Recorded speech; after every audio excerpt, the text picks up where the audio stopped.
दोस्तों नमस्कार, जय श्री कृष्णा, जय श्री राधे, हर हर महादेव। दोस्तों, सावन उपाय की श्रृंखला में एक विशेष उपाय 11 जुलाई 2025 से सावन का महीना शुरू हो रहा है और आप हो सकता है कि कभी किसी और साल में भी ये उपाय देख रहे हो। सावन के महीने में आप ये उपाय कर सकते हैं। मात्र सावन के महीने में ही ये उपाय करना चाहिए। उपाय है पति के अफेयर कैसे खत्म करें। केवल ये उपाय पति के अफेयर खत्म करने के लिए है। अक्सर मेरे पास में लोग आते हैं और वाइफ जो आती हैं, जो महिलाएं आती हैं, उनकी समस्या ये रहती है कि उनके पति जो हैं वो किसी और के प्यार में दीवाने हैं। वो किसी और के लिए सब कुछ करते हैं, उनके लिए कुछ भी नहीं करते हैं और वो लॉयल नहीं है, उनका अफेयर रहता है। कईयों की ये समस्या होती है कि उनके हस्बैंड उनसे कुछ छिपाते हैं, लगता है, उन्हें शक होता है और जब मैं कुंडली देखता हूं तो मुझे 100% यकीन हो जाता है कि उनका अफेयर है, लेकिन वो बहुत शातिर हैं। अब आपके हस्बैंड कितने भी शातिर हों, आप उन्हें पकड़ लेंगे तो उससे कुछ अच्छा नहीं हो जाएगा, उससे आपकी मैरिड लाइफ खराब ही होगी। पकड़ लिया है तो उससे आपकी मैरिड लाइफ खराब हो ही चुकी होगी। अब आप उन्हें पकड़ने पे ध्यान मत दीजिए, बल्कि आपको ये उपाय कर लेना चाहिए, क्योंकि महादेव जैसे एक के होकर के जीवन भर रहे, जिस जन्म जन्मों के, मतलब जब तक दुनिया रहेगी वो माता पार्वती के हैं, माता सती के हैं। वो एक ही व्यक्ति को, एक ही पार्टनर को चाहते हैं। ऐसे ही अब मैं अगले जन्म की तो बात नहीं करता हूं, लेकिन इस जन्म में वो सिर्फ आपके रहें, उसके लिए आप ये उपाय कर सकते हैं।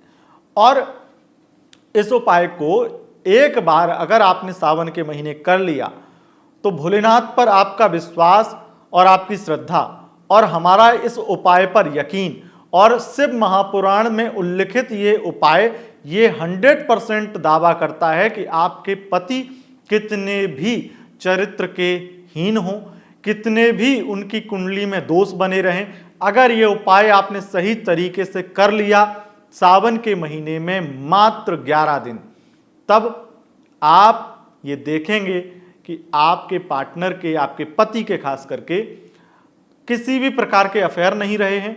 उनका मन एकाग्रचित होकर के आप पर लगा है। वो आपको प्यार करें या ना करें, किसी दूसरे को तो नहीं करेंगे, इतना तो मैं कह ही सकता हूं। तो कुल मिलाकर के पति के अगर सभी अफेयर खत्म करना चाहते हैं और पति को लॉयल बनाना चाहते हैं तो उनके फोन चेक मत करिए, उनको कुछ मत कहिए, उन्हें समझाइए मत, क्योंकि समझाया उसे जाता है जो बेवकूफ हो। आपके पति तो बड़े शातिर हैं, चालाक हैं। तो इसीलिए महादेव से प्रार्थना करिए। और क्या करना है इस उपाय में, ये विधि क्या है, बहुत ही आसानी से मैं आपको बताऊंगा। बहुत ही सरलतम विधि है। इसका पूरा तरीका जानने के लिए आपको 2 मिनट का वेट करना पड़ेगा। ये 2 मिनट का वेट, 2 मिनट में आपको पहले बताऊंगा सावन में रुद्राभिषेक के बारे में। अगर आपके लाइफ में कोई समस्या है, चाहे ये वाली हो चाहे कोई और भी हो, तो आप उसके लिए हमारे यहाँ ऑनलाइन सावन में रुद्राभिषेक करवा सकते हैं। रुद्राभिषेक बुकिंग के लिए बहुत सिंपल प्रोसेस है।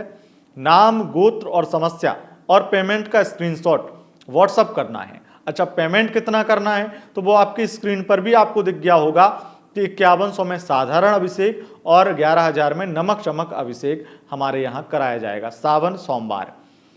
और ये रुद्राभिषेक आपको अगर ये डिसाइड करना है कि कौन सा कराएं, साधारण कराएं या फिर नमक चमक कराएं। ये नमक चमक होता क्या है, आपको बस इतना बता देता हूं कि नमक चमक रुद्राष्टाध्यायी की 21 आवृत्तियों में से एक बड़ा विधिवत अनुष्ठान है। एक तरह से 21 गुना फल देता है साधारण अभिषेक से। जैसे 21 अभिषेक अगर आप साधारण अभिषेक करवाएंगे और नमक चमक एक कराएंगे तो बात बराबर होगी, इतना सा इसका तात्पर्य होता है।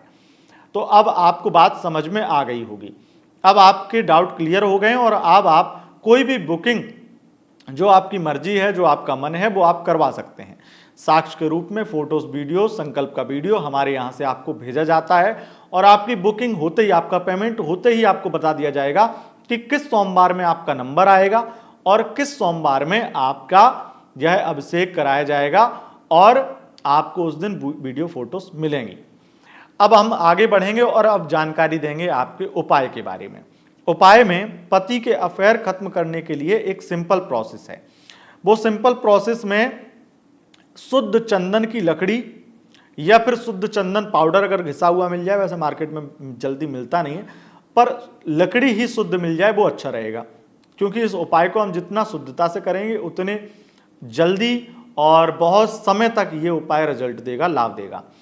तो चंदन की लकड़ी लीजिए और उस चंदन की लकड़ी में, लकड़ी के साथ साथ एक थोड़ा सा केसर की डिब्बी ले लीजिए और थोड़ा सा आपको सरसों का तेल लेना है, जो कि शुद्ध सरसों का तेल, यानी कि पिराया हुआ, जो मार्केट में बोतल मिलता है उस पर यकीन मत करना, क्योंकि वो तो मिलावट वाला होता है। जो चक्कियों पे मिल जाता है वो सही है। और वहां से आप लीजिए थोड़ा सा सरसों का तेल, ज़्यादा नहीं, 1 चम्मच, छोटी सी चम्मच।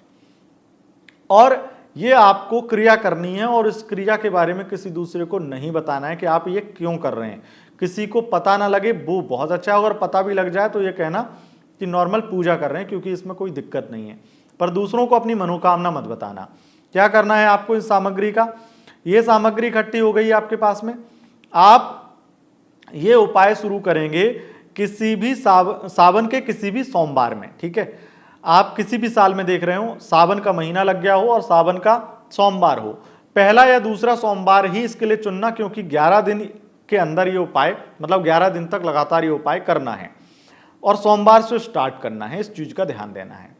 अब सोमवार से स्टार्ट करके 11 दिन आप लगातार रोजाना 51 माला इस मंत्र की करेंगे। मंत्र मैं आपको बताता हूं, मंत्र है ओम अंबिका नाथाय नमः। मंत्र ओम अंबिका नाथाय नमः।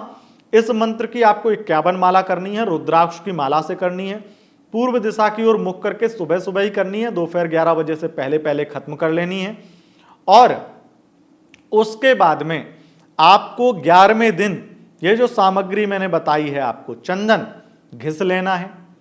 चंदन घिस लेने के बाद में केसर थोड़ा डालना है घिसते समय, चंदन थोड़ा सा पानी लेकर के और उसमें आपको थोड़ा सा केसर डालना है और उसके बाद में चंदन घिसना है। चंदन घिस के एक चांदी की कटोरी में या फिर मिट्टी की कटोरी में वो चंदन इकट्ठा करिए, ज़्यादा नहीं, कम से कम इतना हो जाए कि भगवान भोलेनाथ पे शिवलिंग पर जब आप इस चंदन को चढ़ाएं तो वो आसानी से पूरा चंदन चढ़े और अच्छे से स्नान हो जाए भगवान भोलेनाथ का।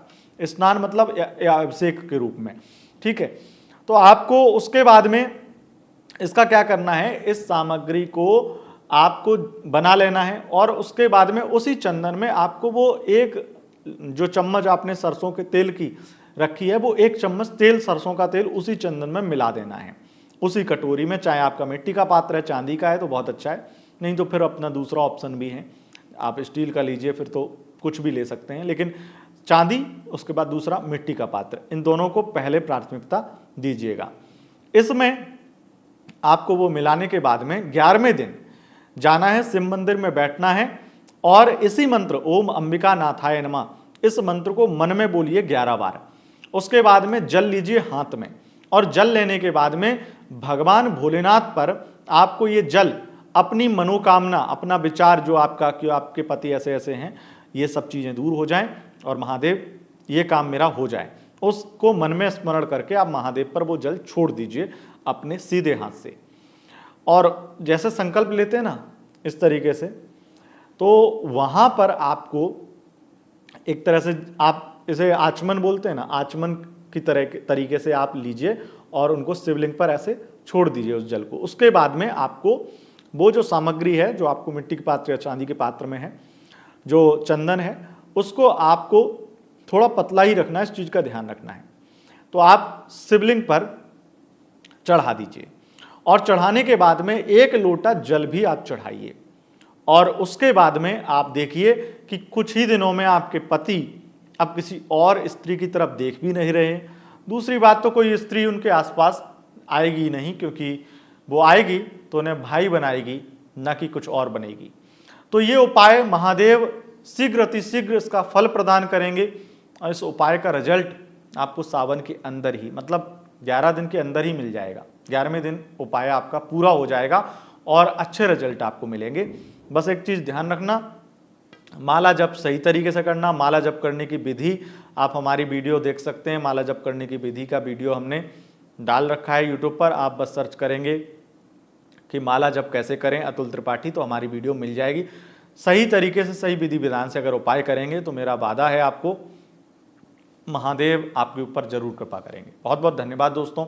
अगर वीडियो पसंद आए इस वीडियो को लाइक करें, चैनल को सब्सक्राइब करें और इंस्टाग्राम पर फॉलो कर सकते हैं, क्योंकि इंस्टाग्राम में यही उपाय आपको बहुत शॉर्ट में मिल जाते हैं। बहुत बहुत धन्यवाद।